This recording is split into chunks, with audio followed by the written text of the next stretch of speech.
इस वीडियो को ध्यान से देखें। भैया ये लो 10 रुपए आपके। 10 रुपए? मेरे कौन से 10 रुपए? दरअसल वो सुबह जो मैं सामान ले गई थी ना, वो 50 रुपए का था। मैंने गलती से आपको 40 बोल दिए थे, तो ये 10 रुपए मैं आपको लौटाने आई थी। मैं शाम को भी आई थी पर आपकी दुकान बंद थी भैया। हाँ, कल वो मेरी माँ की तबीयत खराब थी इसलिए जल्दी चला गया। 10 रुपए तो थे, आप अगली बार जब सामान लेने आते तब उसमें कटवा देते। अरे नहीं भैया, मेरी माँ ने हमेशा मुझे यही सिखाया है कि कभी किसी की मेहनत के पैसे नहीं रखने चाहिए। भगवान कहीं ना कहीं हमारे परिवार में से निकाल लेता है। ये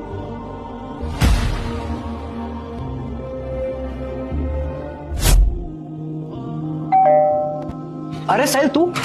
भैया नमस्ते। क्या हुआ साहिल, दुकान का सामान टाइम पे नहीं पहुंचा क्या?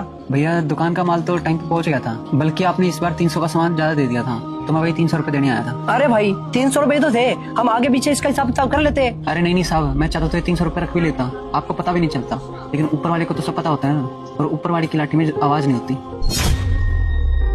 ये 300 रुपए क्या पता मेरे परिवार को कहाँ दुख दे जाए। आखिरकार हम कमाते तो अपने परिवार के लिए ही है ना।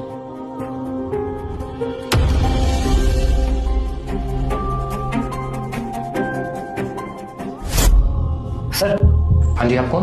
आप मुझे नहीं जानते, लेकिन आपकी कंपनी से मेरे पास माल आता है। हर महीने 3 लाख का सामान आता है, जिसमें से मैं 2,75,000 पे करता हूँ और 25,000 मैं खुद रख लेता हूँ।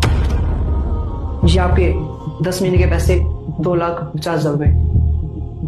अरे ये बात तो मुझे पता भी नहीं थी, और तुम चाहते तो ये पैसे तुम रख भी सकते थे, तो तुम लौटाने क्यों आए?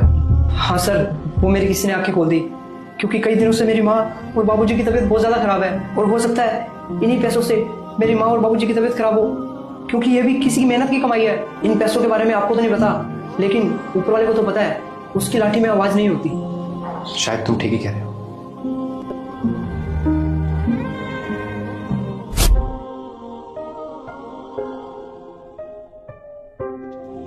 अंकल आप राहुल के पापा हो ना? हाँ बेटा, हाँ। आप कौन? मैं उसका बिजनेस पार्टनर हूँ अंकल। आपका भी कोई हिसाब किताब सजे उठा राहुल की तरफ?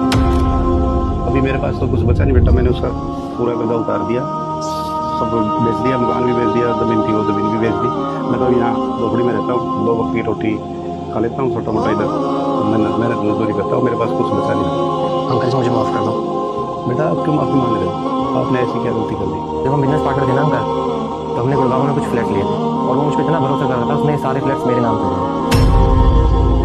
और जब वो गया तो मुझे पता था उसने ये फ्लैट्स के बारे में किसी को बताया नहीं होगा, और ये सच मैंने सबसे छुपाए रखा, और आज मेरी किसी ने आंखें खोल दी अंकल। और जब हम किसी की मेहनत की कमाई का हक रखते हैं ना अंकल जी, तो ऊपर वाला हमसे या हमारे परिवार से किसी न किसी तरीके से वो ले ही लेता है। और मेरी फैमिली में तो कोई रहा नहीं अंकल जो इस प्रॉपर्टी को यूज़ कर सके, तो आपके बेटे का हक मैं आपको लौटाने आया हूँ, ताकि कल को मैं भगवान के घर जाके अपने दोस्त से नज़र को मिला सकूँ। कभी भी किसी की मेहनत की कमाई नहीं मारनी चाहिए, क्योंकि भगवान सब देख रहा होता है।